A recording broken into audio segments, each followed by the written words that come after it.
It's been so fun watching Resident Alien these past couple of years. You've been great on it.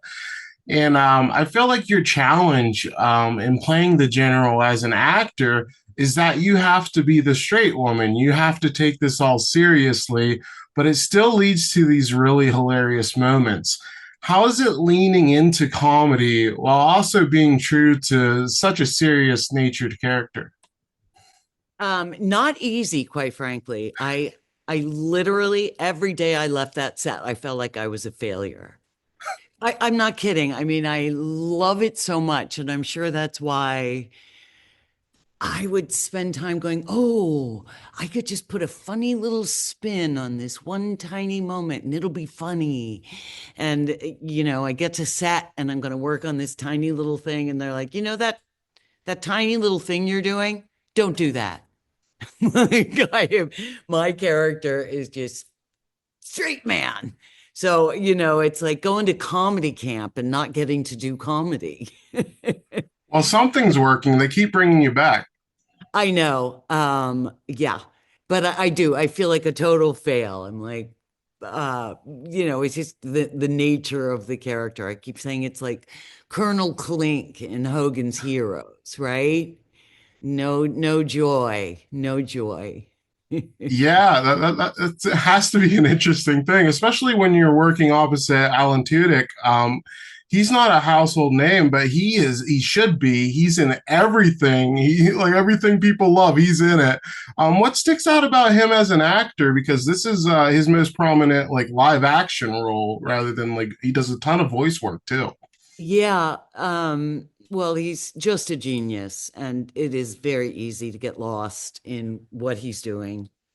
And then like I'll go, oh my God, right, my turn. Like, also because he's so good at ad-libbing, you never know what he's done.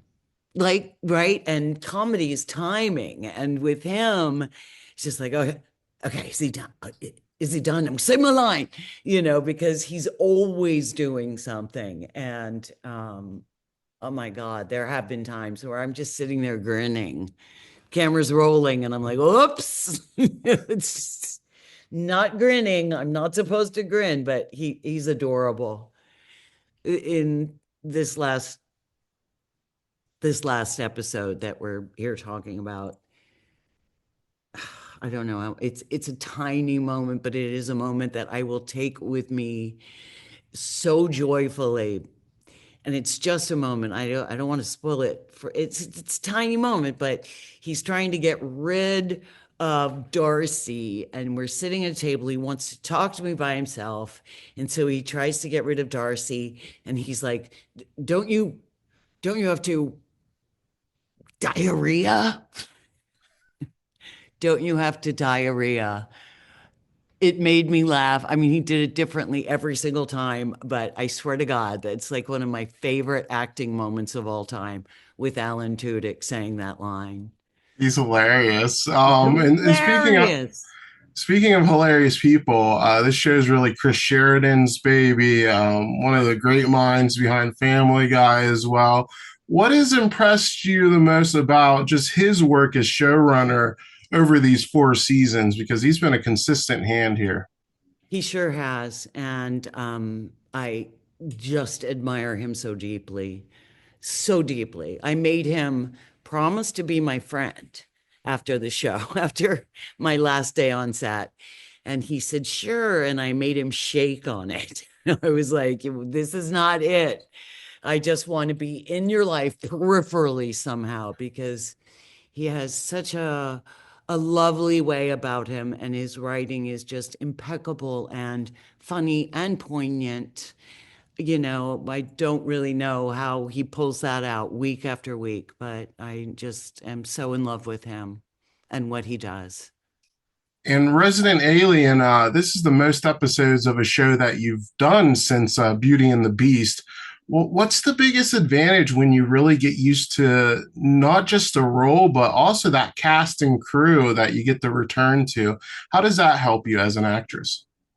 Well, it's been really kind of a crazy journey too, because we started right as COVID started. So we did half a season, and then had a very long break and went back to do the second season. So, and then it was interrupted by the strike. So there are these long gaps in between, which we know our audiences are really tired of. So we, in terms of comfort level, you just get comfortable and then you have to take a long break and then you get comfortable again and then there's another long break. So I think it's kind of been hard for everybody, even though the show is great, all of the interruptions, it's just like pushing a rock up a mountain every day for Chris Sheridan. But it is very great when we finally get back together. There are so many talented, I mean, aside from Alan, everybody is a talented comedian, comic actor, all of them. Do you know what I mean? So I am just overjoyed when I'm in the company of such great people, actors. And, I've made a few friends in Vancouver as well. I like going to Vancouver now, friends at the dog park. It's a good life. And I'm so excited to see you in Stranger Things. That is like just a dream role for fans, and I'm sure you're excited as well. And that show has such high production value and very long episodes. Did that almost feel like filming a movie for you? Even more than a movie. Well, because it was a very long haul. We took a year to shoot 8 episodes. So I've never been on a project for a year. 6 months is the biggest, Terminator, Dante's Peak, things like that. Used to be 6 month shoots, and hardly anybody does that anymore. But to carry on for a year and to because scheduling was huge and it changed all the time just because the production and weather and this and that. So it was being in sort of being in a state of readiness to race to Atlanta for an entire year at any given moment. So that was really interesting, like ready to pounce, and to just, nail the character in the way that she deserved. They started with like all my big scenes. My first week, I was there getting ready before that, but my first week of shooting was like huge.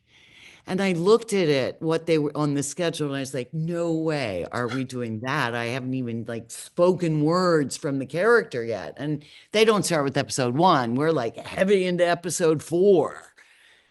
And then I realized that every single day they shoot, it's that huge. Do you know what I mean? I was like, well, this has to be a partial because there's no way they're going for this entire stunts, special effects, big acting, lots of character stuff. And it's like, that's my first day. Because every day that they shoot, they have big scenes like that Oh, for I someone, can't wait. I you can't wait to know? watch it. That's going to be incredible. And, it doesn't get more iconic than the Terminator movies. So I was really curious on your thoughts on Terminator Dark Fate, because that wasn't a huge box office success, but the diehard fans I've talked to are mostly positive on it and it got good reviews. Were you happy with how that turned out creatively? Yes. Although I am not necessarily the judge, to distance myself from it. I mean, I have to say that on that film, I was just so 150%, I guess, being my legacy and sort of, Terminator is kind of the bookends of my career. So I really jumped in and looked after that character. And I loved Mackenzie and I loved Natalia. I mean, I've never felt so bonded with two other actors in a film. So in that way, it was beautiful and I liked it.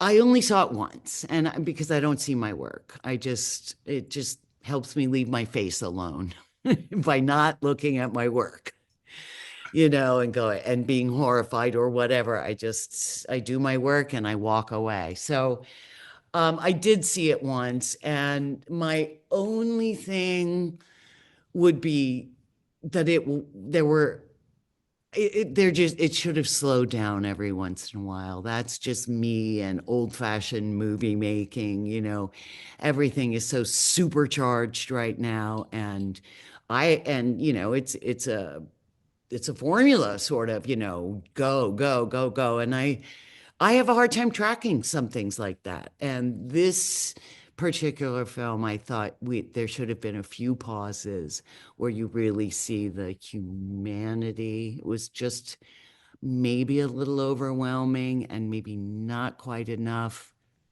real moments. Just slight pause, slow it down. See the cost. You know what I mean? See the cost of that the characters uh, pay. But anyway, that's just a style thing.